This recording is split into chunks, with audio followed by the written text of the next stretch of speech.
पण मग उद्या लोकार्पण झालं, उद्घाटन झालं तर उद्या पाणी तुम्हाला सुरू होणार या भागातील लोकांना की ते कागदावरच राहणार आहे? अजून पुढे आता 15 वर्ष गेली आहेत तर अजून पुढे किती वर्ष जाणार का तुम्हाला पाणी मिळणार? नाही, उद्यापासून आपल्याला पाणी मिळणार आहे, फक्त पिण्यासाठी मिळणार आहे. आणि तो एवढ्याच या भागात गेले फक्त 15, 20, 25 सोसायटीलाच मिळणार आहे.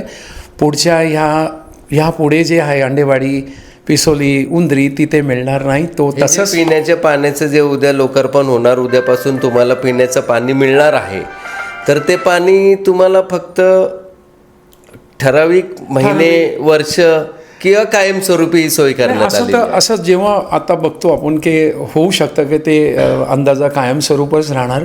कारण प्रेशर लोकांचा आणि या भागातला मी तर सगळं क्रेडिट आपले जे लोकल बातमीदार आहेत त्या लोकांनी फार मोठं काम केलं आहे की वारंवार इथले जे आंदोलन, हांडेवाडीला जे आंदोलन झालं, इथलं आंदोलन झालं, तर वारंवार ते लोकल पेपर आणि लोकल न्यूज चॅनलवाल्यांनी त्याचा क्रेडिट आणि इथले स्थानिक लोकांना आपण ते क्रेडिट देऊ. आणि सर, शेवटचा एक प्रश्न की उद्या आपले महाराष्ट्राचे मुख्यमंत्री CM साहेब देवेंद्रजी फडणवीस या ठिकाणी येत आहेत, तर आमच्या चॅनलच्या माध्यमातून आपण त्यांना काय निरोप देणार? आणि आपल्या सोसायटीमध्ये आणि आपण जेव्हापासून या ठिकाणी राहायला आलात त्यापासून जो पाण्याचा जो त्रास आपण भोगला आहे, तर त्या आमच्या माध्यमातून आपण काय प्रशासन आणि फडणवीस साहेब यांना काय निरोप देणार? CM साहेबांना फक्त एकदा फक्त ते इनॉग्रेशन आणि त्या ह्याच्यासाठी नाही, पण तो एक वेळ काढून या भागातला पहिलं एक माहिती घ्या की या भागात किती बिकट पाण्याची व्यवस्था आहे. पाणी नाही, त्यानंतर रस्ते. आमची अपेक्षा तीच आहे की लवकरात लवकर जेव्हा आपण म्हणतो की आपला विकसित नाही आहे, हा फक्त पेपरावर आहे.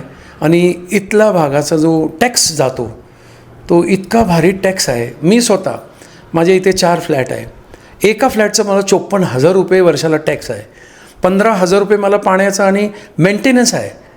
मग तुम्ही विचार करा की आम्ही एवढा टॅक्स देऊन आणि आम्हाला जीवनावश्यक पाण्याची गरज आम्हाला ते पुरं होत नाही.